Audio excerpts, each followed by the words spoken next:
چەند مانگێکە باسی ئەنجامدانی ریفراندۆم لەم ساڵدا بە شێوەیەکی بەرفراوان لە بەشێکی زۆری میدیاکانەوە باسی لێوە دەکرێت.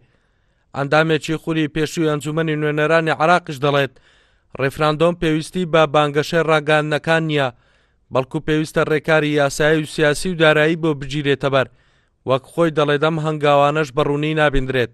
ریفراندۆم کارێک نییە تەنها بە بانگەشە و لە ڕاگەاندنەکان باسی بکرێت، دەبێت ئەمە بەرنامەی بۆ دابدرێ، پەرلەمان پێویستە یاسایەکی بۆ دەربخا، چناوچەیەک ریفراندۆمی لەسەر دەکرێت، ریفراندۆمەکە چۆن ئەنجام دەدرێت، ئەگەر ئەو ریفراندۆمە ئەنجامەکەی بە پۆزیتیڤ بوو هەنگاوی دوای ئەوە چی دەبێت، ئەگەر نێگەتیڤ بوو هەنگاوی دوای ئەوە چی دەبێت، لەگەڵ عێراق چۆن مامەڵە دەکەین دوای ئەنجامدانی ئەو ریفراندۆمە. ئێمە هیچ لەوانەمان نەکردووە، ئەگەر کرابیش لە نێوان پارتە سیاسیەکان جەماوەر ئاشنا نییە بەم بابەتە یاخود شارەزایی نییە لەسەر ئەوە. لە ساڵی 2005 لە هەرێمی کوردستان ریفراندۆم ئەنجامدرا بە وتەی چاودێرێکی سیاسی.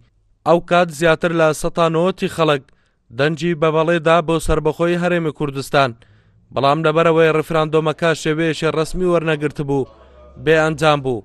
بۆ ئێستا داوا دەکرێت دەگەر بڕیارە ریفراندۆم ئەنجام بدرێت پێویستە ڕێکارە یاساییەکانی بۆ بگیرێتە بەر.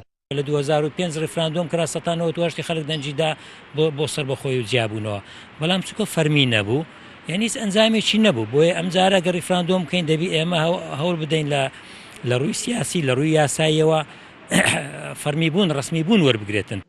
ئەگەرچی سەرکردایەتی سیاسی کورد تاکید لەوە دەکەنەوە کە لەم ساڵدا ریفراندۆم ئەنجام دەدەن، بەڵام ئەوەی تێبینی دەکرێت تا ئێستا نێوانی بەشێک لەلایەنەکان باش نییە و لەسەر پرسە یاسایی و سیاسیەکان ناکۆکن و بەم هۆیشەوە گەورەترین ناوەندی دەسەڵاتی یاسادانان کە پەرلەمانی کوردستانە بۆ 2 ساڵ دەچێت پەچی کەوتووە و تا ئێستا کاران نەکراوەتەوە.